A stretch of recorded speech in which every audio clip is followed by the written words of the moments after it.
আর এখানে সামনে দেখতে পাচ্ছ এখানে অলরেডি ফাইবারের কাজ যদি তোমাদের দেখাই, এখানে কিন্তু কাজ শুরু হয়ে গেছে দেখতে পাচ্ছ। প্যান্ডেলের ডান পাশটা থাকছে এখানে ভারতের এরিয়া থাকছে, এবং প্যান্ডেলের যে বাঁ পাশের এরিয়াটা সেটা তুলে ধরা হচ্ছে পাকিস্তানের এরিয়াকে। মানে যেহেতু হিউজ জায়গা একটা লাগছে, এই যে সামনের বিল্ডিংটা তোমরা দেখতে পাচ্ছ, আমরা প্রতি বছরের ন্যায় কিন্তু দেখে থাকি এখানে একটা বড় মতো সন্তোষ মিত্র স্কোয়ারের বড় একটা ঝাড় থাকে। তো সেটা দেখার বিষয় যে এই বছরও এখানে ঝাড় দেবে কিনা।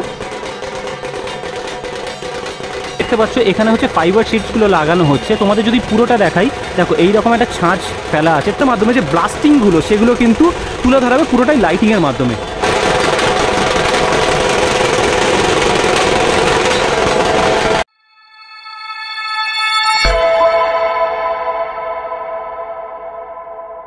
হাই বন্ধুরা, আরও একটা নতুন ভিডিওতে জানাই তোমাদের সবাইকে স্বাগত।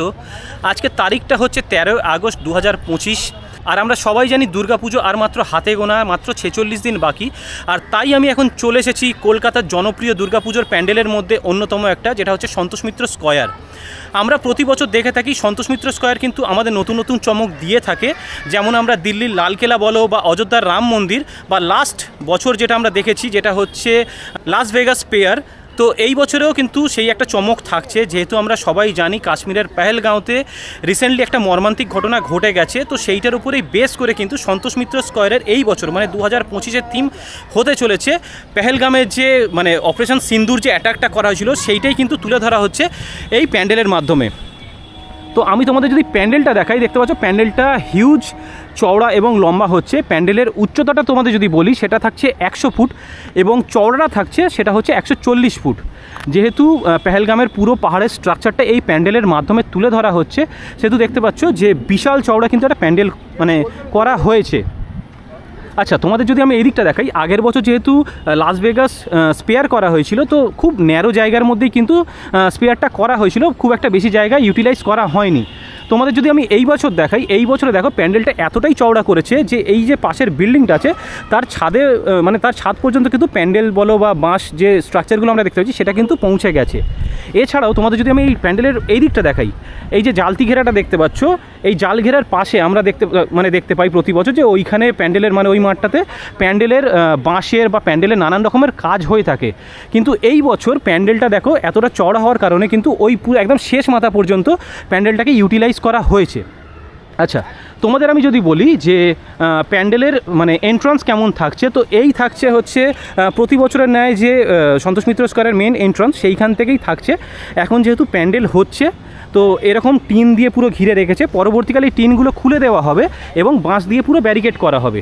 তো প্রতি বছরের ন্যায় কিন্তু এই রাস্তা ধরেই মানে জনতা আসবে, এবং যে ঢুকতে সামনে যে গেটটা আছে সেই গেট থেকে কিন্তু পাবলিক ঢুকছে, সেটা আমি তোমাদের দেখাচ্ছি একটু পরে। আচ্ছা, তোমাদের যদি দেখাই, এই দেখো পুরো এই যে প্যান্ডেলটা থাকছে, এই প্যান্ডেলে এই পুরো স্ট্রাকচারটা যেহেতু বিশাল চওড়া করেছে, তাহলে এবার তোমাদের বলে রাখি যে এইটা একটা বর্ডার এরিয়া করা হচ্ছে, মাঝখান থেকে একটা বর্ডার এরিয়া তুলে ধরা হবে, সেটা পরবর্তীকালে হবে। যেটা প্রধান শিল্পীর সঙ্গে কথা বলে জানতে পারলাম যে এই বাঁ পাশটা থাকছে মানে প্যান্ডেলের ডান পাশটা থাকছে এখানে ভারতের এরিয়া থাকছে, এবং প্যান্ডেলের যে বাঁ পাশের এরিয়াটা সেটা তুলে ধরা হচ্ছে পাকিস্তানের এরিয়াকে। আর তোমার হচ্ছে এই ঠিক প্যান্ডেলের সোজাসুজি এই জায়গাটা রাখা হচ্ছে একটা কামান, এবং কামানের এইখান থেকে প্যান্ডেলের মধ্যে সেটা কিন্তু লাইটিংয়ের মাধ্যমে যে ব্লাস্টিংগুলো সেগুলো কিন্তু তুলে ধরা হবে পুরোটাই লাইটিংয়ের মাধ্যমে। আচ্ছা, এইবার তোমাদের যদি আমি দেখাই, এই দেখো এইটা হচ্ছে ভিআইপি এন্ট্রি থাকছে, এইটা থাকছে ভিআইপি এন্ট্রি।